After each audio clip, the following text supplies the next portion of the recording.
Alice, be calm. I will invite this new colonel over for dinner, and we will woo him into changing his mind. Woo him? We green women have our ways. That's as good as letting Papa rub behind bars. Lower your voice, please. If no favors are to be paid us, then for now we must follow the rules. That is all we ever do, follow their rules. And what has it gotten us, Mother? What did it get Tom? Alice. If you want to sit idly by and let them run roughshod idle. over us, you may do so. But I swear I will not submit. I will do my part to defend who we are. Alice! So Mercy Street is an amazing series on PBS about the Civil War and about a very fancy hotel that was turned into a hospital for the troops. And this lady across from me plays a devoted nurse who sacrifices everything. Oh, wait, wrong character. Wrong character. Totally wrong character. Why don't we talk about your I'll character? talk about it. Yeah. It's all good. It's okay. It's streaming on pbs.com and Amazon and iTunes if you want to catch up on it. This Sunday is our season finale, so there are only 6 episodes, so you can binge watch in a weekend and not feel guilty, right? So I play Alice Green, and she is based on, so the Green family they're a real family. It's really fascinating. What I love about our show is we had so many historical experts. I don't know if I'm supposed to talk to you or the audience, I feel. To me. Okay, great. We had so many historical experts, and they did so much intensive research on all of the people and their diaries and letters. And so the Green family is a real family, and they owned the Mansion House Hotel, and Alexandria was the longest occupied Union city. So they're Confederates, but they have the enemy basically living in their house and in their hotel. And so we sort of are able to see 2 sides. And Alice, my character, she really goes through a transformation in this series from being a young girl. Like, this is sort of the pinnacle for, I did a lot of research, and they gave me just books and books and movies and all sorts of things to watch and read. And there's so much to learn about. But basically, these young women are sort of in the prime of their life, because once they are married in that time, they're much more constrained. So they've just gone to school. Typically, upper class girls, they go to a boarding school, or they're educated in the home, and then these big balls, and they're being courted. And so it's kind of like Alice doesn't really live in the real world. So the fact that there's a war is an inconvenience to her. So she's a bit vapid, and it's a lot of fun to play. And she goes through some significant losses and really becomes a very conservative and rebellious. Well, I mean, she is vapid, but as the series progresses, she does become more aware of what's going Completely, on. I mean, yes. I guess there's no other way when it's right under her nose, literally. Yeah, it's right in front of her. So it was really fun to create that arc with the creators of the show and sort of map it out from episode to episode, because at first she's, the romance of war with her beau, who's a soldier, and she's heartbroken, and then she goes and sees him and sees these real traumas affecting him, and it begins to shake her world, and her family's starting to crumble, and her father, played by Gary Cole, he's awesome, and Donna Murphy, she's fantastic. Oh my God, I love her. Yeah, She's we had incredible. It's been such a special project, because the cast we became like a family. We all stayed in one hotel. So we'd hang out afterwards, but it's a really great group. So it really was like art imitating life, or no, life imitating art. Somewhat, yeah, but I guess so, in a different circumstance, because I don't get to work with many of the other characters. I'm mostly in the Green family, so, but I spent a lot of time with McKinley and other members of the cast outside outside of work. So are you basically a one-woman encyclopedia of the Civil War at this point? No, you know, when you look back and you're like, how did I remember all that stuff? I used to know a lot about that. I was like, it's not even a year ago, and I'm trying to remember all my Civil War history right now. What has surprised you the most about, I guess, immersing yourself in that time period? I guess how blurred the lines are. I think it's the way I was taught American history, and I loved my history teacher, but I feel like the way history books, and the way we sort of talk about it, it seems a lot more black and white.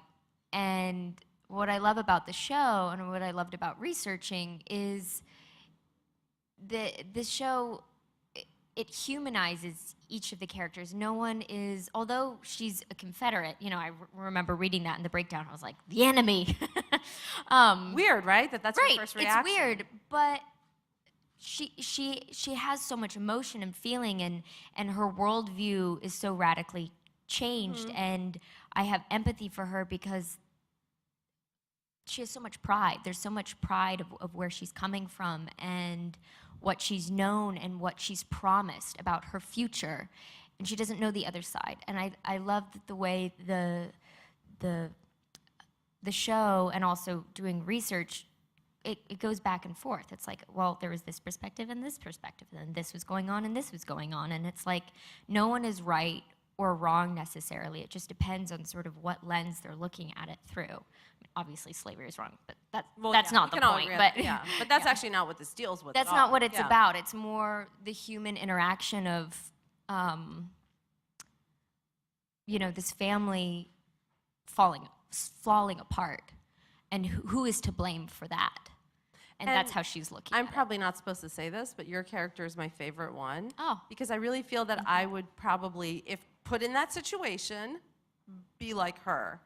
I mean, I can't imagine being brought up to think that life, I mean, having it really drilled into you that you're part of this class and your life would go a certain way and this is what you would expect, and then it's done and that's it. It's just over.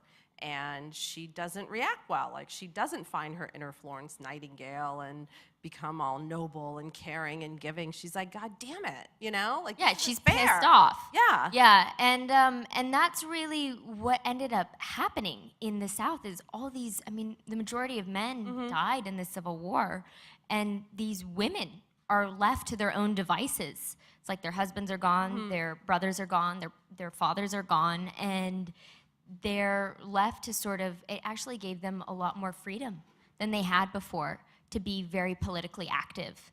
And a lot of them became politically active Well, they somewhat had to, because they were the ones left. There actually have been a lot of stories of female spies on both sides. Oh, I didn't know that. That's because fascinating. Everybody's dying right and left, and they wanted to do something. They wanted to take up their, what was in their hearts, basically. I'm reading this book right now about 1940s Soviet Union, and it's kind of the same thing. It's all these women left with no men because all the men died in the two wars. Right. So they're literally like 20 women fighting over one decrepit man in the hopes that he'll marry one of them and they can actually, have a family. Right. And I feel like this is very similar in that their whole life is falling apart around them, and what do you do? Yeah, and I think that's the interesting part that we start to see in Alice. We see that transition of that sort of sitting back and waiting. She's watching the family and watching her older sister, go and serve as a nurse. Yes. And find her inner Florence. Yeah, and she's shocked. She's like, oh my gosh, that's against the rules. But I think this picture kind of describes it. She's like innocent and young and sort of excitable and immaculately turned out. Oh, like all the dresses, everything so much, all the finery. And then throughout the story, it gets a lot more darker and stripped back, and she's in mourning, and she ends up by the end of the season really, her sister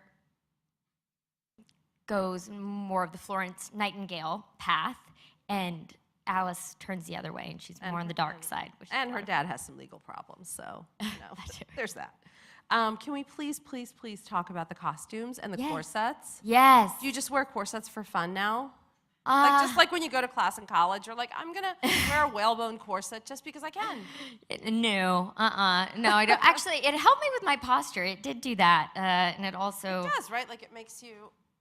It also makes you not breathe. No, the costumes were so much fun. I mean, they really helped me get into character. So I would get dressed in the morning, and just the whole posture and way of moving and the way they glide and how the hoop skirts are supposed to move. I remember practicing, and I put on, first thing, I put on my corset just so that my organs have a chance to get settled, because they get kind of squashed around. You were talking about that, like they really do move around? They do, yeah. If you're cinching it up. The way you're supposed to. But yeah, and they hold, and by the end of the day, after a really long day, I'll let it out, and it's just, I can hear it go. Oh. Like moving back into place. It's not the most comfortable, but and you definitely lose your appetite. So it's like lunchtime is weird because you're hungry, but then you're like, oh man, if I let it out and eat, then I'll never be able to get it back in. Luckily, we only film a couple months at a time. They don't have that problem in New York. But you need it to be tight, because it holds everything up. I mean, the dresses are so heavy. We have this magnificent ball scene, and my dress weighed, 40 pounds. Oh my God. It's intense. You have, basically, I wear this tutu. I wear 2 tutus underneath. I put on the corset, then I do 2 tutus, and then I do a hoop skirt, the hoop to keep it out, and then I do my petticoat, and then I do, the costumers on this show, they're amazing. They're just the best team. And then, what's it called? It's like a liner. It basically crinoline? It smooths the crinoline out. And then the dress. Oh my God. So it's layers and layers and layers and layers. But I actually have a nice draft because it's all open. So we were filming in the summer, but it's like I just lift up my skirts a bit and I get air. So you really have nice to plan your bathroom breaks very specifically. Yeah, it's right? not glamorous. Yeah. No, they have to help you lift everything up. Oh my God. And I think about that back then in their little outhouses. Can you imagine? No, I don't like to. And how did you learn how to glide? Because you're right, you're supposed to never see them walking. There's like... Yeah, they're bells. They're almost, exactly. Yeah, it's a Southern belle. Southern belle. Well, it was just practice, basically, and not too much. There's a manner to it, so you're not supposed to show your ankles. I mean, part of the reason I think we joke that maybe the reason they had their skirts so big is because they didn't shower, and it gets so hot in the South.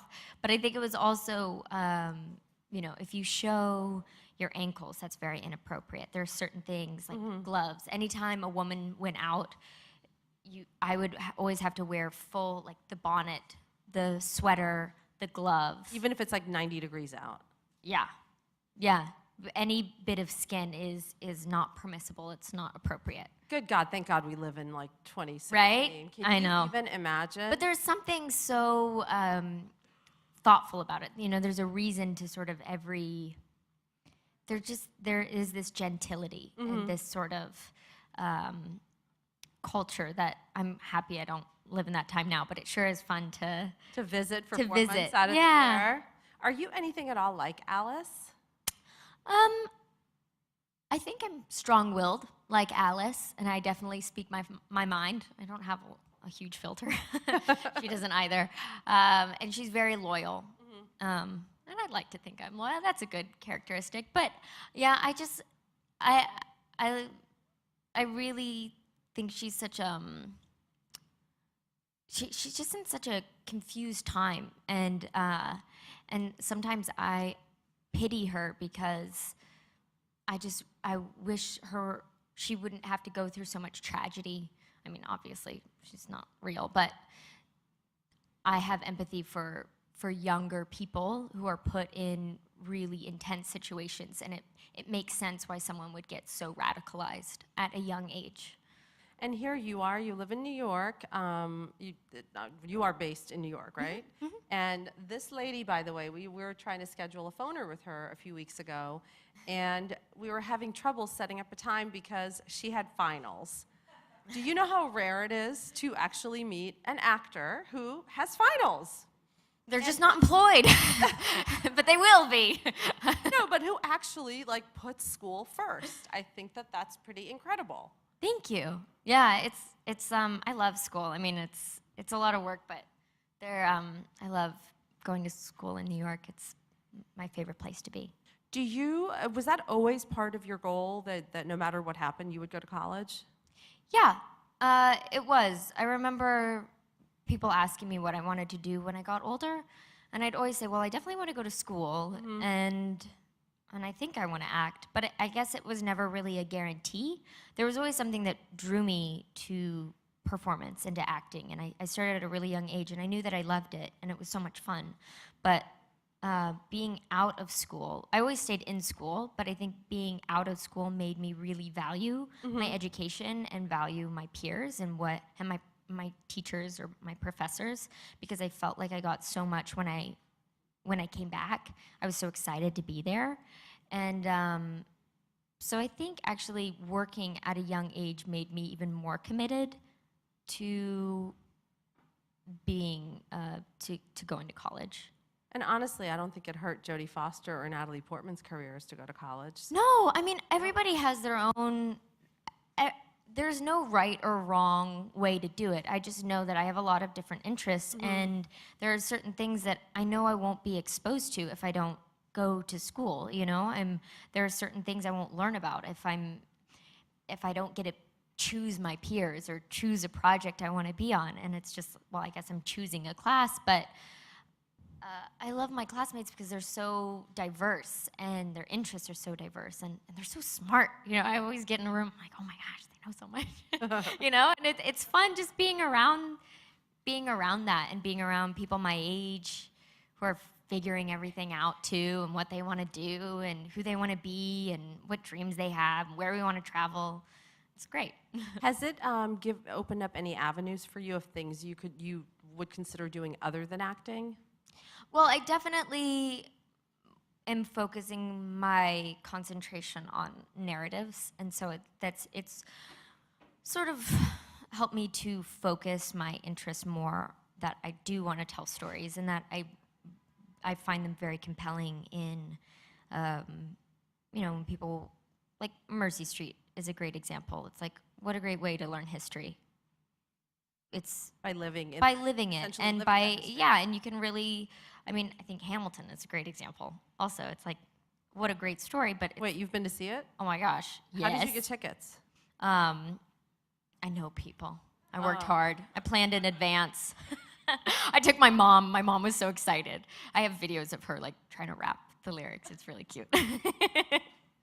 No, literally, like, can we do a little hookup? Afterwards? Yeah, I will do my best. I don't know. I feel like that was like a miracle time. Yeah. To go see it. Because apparently that's like the next roster of tickets available. On what? Like in 2027. Yeah, I heard that, and I couldn't believe it. I mean, I believe it after seeing it. But I don't know what I was talking about. Narratives. School. Yeah. That's the thing. Were you always into history? I always loved history. Yeah. I remember my AP US history teacher, Mrs. Gerlich. Hey, Mrs. Gerlich. Hi, Mrs. Gerlich. She's awesome, and I love it's just so fascinating just walking around the city. Like, I really want to take a New York history class just so that I can walk down and go, in that building, that happened there, and so built that building, and on this date, like, I was walking through the West Village, and all of a sudden I looked over and there was a plaque where Alexander Hamilton died, where he was brought after he was shot with Aaron Burr. It's still there. You can check it out. Or like the various bars that all these writers, right? You know, McSorley's, White Horse Tavern. Yeah, it's amazing. Like, New York really is. Yeah, it's pretty cool. It is pretty cool. If you could go back in time to any time in history, what would it be? I think it would be the 1920s, like because of the dresses. Yeah, just the art and jazz, and I don't know. I like the literature from that period. I think that would be fun. And if you could hang out with any historical figure?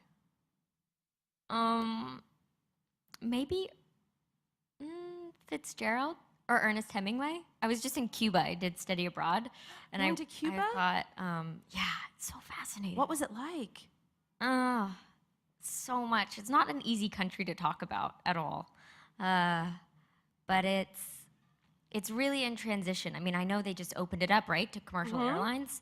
So go as soon as you can before all Before it that starts becomes changing. Americanized, Yeah, yeah. but it's beautiful, and the people are really kind. That's so amazing. See, it's like, and how many more years do you have left of college? I don't know. It depends on, How fast you go? yeah, kind of what everything's gonna look like. We'll see. And what's your favorite class?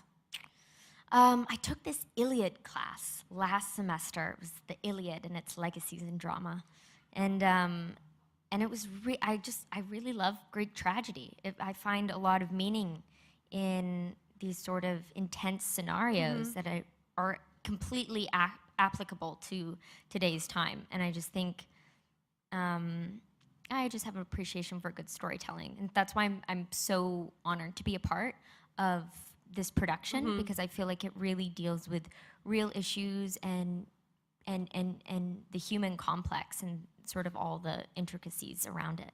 And can you imagine having this big house and then suddenly these soldiers take it over? No, Like what that would be like? I don't know what that would be like, honestly. I mean, I've been imagining it, obviously, but yeah, it's something that feels so far removed from American culture today, but it's so prevalent in other societies around the world. And I think just by watching it, it kind of opened my mind up to that a lot more. And what was your takeaway from playing Alice? I think research, basically. You never really know a thing until you know both sides, I guess. Well, perfect. And I think now we have time for a few audience questions. So let's hear it. Hi, thank you for being here. I have two questions.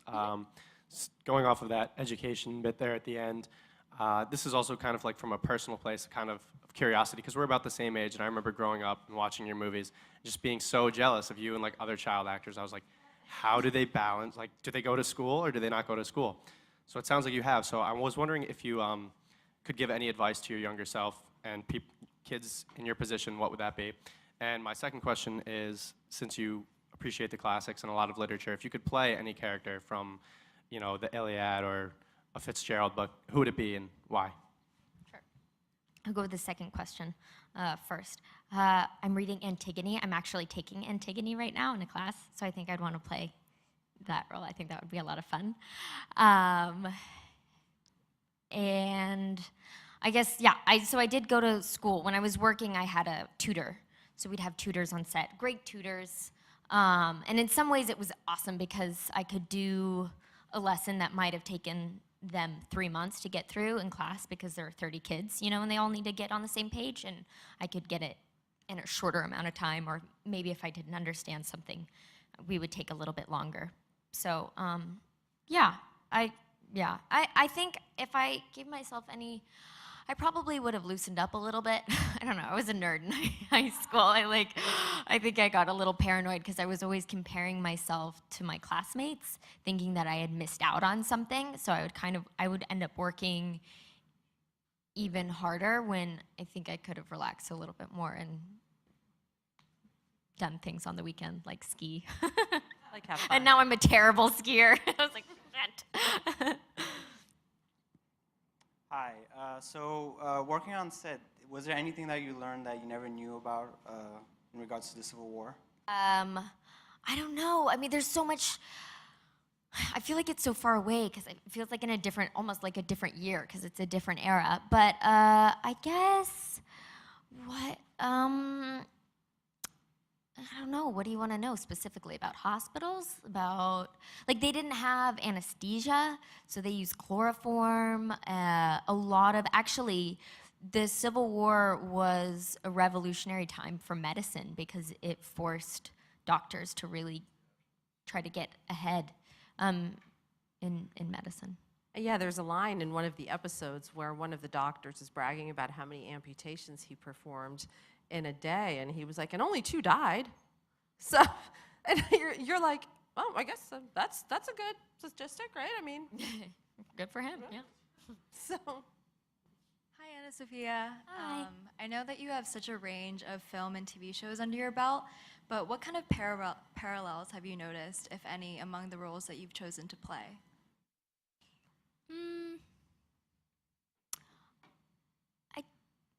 I don't really look at them as the same characters, I guess, in comparing the roles, because they feel like different people, because they are. Well, I guess they're all me. So, parallels. They're all strong-willed. Yeah, I guess they're all strong-willed, or they're searching for some sort of deeper meaning or purpose, I'd say. Yeah. And we have time for one more, please. And I want to know how you were able to perfect the accent of that time period. The accent? Oh, the accent, yeah. I worked with a dialect coach who's from Virginia, so... Oh, and it's coming in right now. Virginia, yeah. And Hannah, she's amazing in the show, and she's actually from like 40 minutes outside of Richmond. So I listened to her a lot and her sort of accent and how, because she's authentic to that location. And then we spent some time, but we all worked with this same dialect coach. So the Green family tried to get sort of in the same, there are different inflections. So I would go over, by the last episode, I felt really confident, but I would always go over with a dialect coach and sort of go over certain diphthongs and different pronunciations to make sure I wasn't just making a caricature. Well, thank you so much. The season finale airs on Sunday on PBS. And thank you to our wonderful audience.